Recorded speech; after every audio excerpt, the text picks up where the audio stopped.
Breaking news. കൊച്ചിയുടെ ആകാശത്ത് അന്യഗ്രഹ പേടകത്തിന്റെ സാന്നിധ്യം. കടുത്ത ആശങ്കയെ തുടർന്ന് മുഖ്യമന്ത്രി കൊച്ചി നഗരത്തിൽ ലോക്ഡൌൺ പ്രഖ്യാപിച്ചു. ആരും പുറത്തിറങ്ങരുതെന്ന് കർശന നിർദ്ദേശം. അസാധാരണ സാഹചര്യത്തെ തുടർന്ന് നഗരത്തിന്റെ നിയന്ത്രണം പട്ടാളം ഏറ്റെടുത്തു. ISROയിൽ സയന്റിസ്റ്റുകൾ പേടകത്തെ സൂക്ഷ്മമായി നിരീക്ഷിക്കുകയാണ്. നാസയിലെ 10 പേരടങ്ങുന്ന സംഘം കൊച്ചിയിലേക്ക് അടിയന്തരമായി പുറപ്പെട്ടു. അതേസമയം കാക്കനാട് ഭാഗത്ത് അന്യഗ്രഹ ജീവികളെ കണ്ടെന്ന അവകാശവാദവുമായി പത്രവിതരണക്കാരൻ സനൽ മുന്നോട്ട് വന്നു. ഞാന് രാവിലെ പത്രം ഇട്ടിട്ട് വരുമ്പോ ആ കടയുടെ ഭാഗത്തായിട്ടാണ് കണ്ടത്.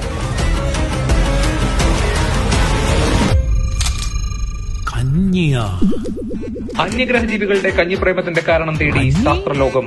അന്യഗ്രഹ ജീവികൾ നാട്ടിലെത്തിയത് കഞ്ഞി കുടിക്കാൻ. എങ്ങനെ വരാതിരിക്കും? കട്ട തൈരും പുഴുക്കും ചേർത്ത് ഞെരടി പഴം കഞ്ഞി മേടിക്കണം.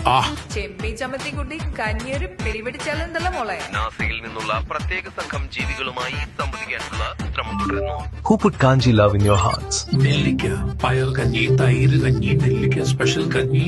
ഇറ്റ്സ് എ കഞ്ഞി യൂണിവേഴ്സ്. പ്രശ്നങ്ങൾക്ക് ശുഭപര്യവസാനം. പേടകം നിറയെ നെല്ലിക്കയിലെ കഞ്ഞികളുമായി അന്യഗ്രഹ ജീവികൾ തിരികെ അവരുടെ ലോകത്തേക്ക്. കഞ്ഞി മഹാത്മ്യത്തിന്റെ പുതിയ ഏട് രചിക്കാൻ നെല്ലിക്കയുടെ പുതിയ ബ്രാഞ്ച് അന്യഗ്രഹത്തിലും തുടങ്ങാമെന്ന് നെല്ലിക്കയുടെ വാക്ക്. നെല്ലിക്ക, the universe of Kanji.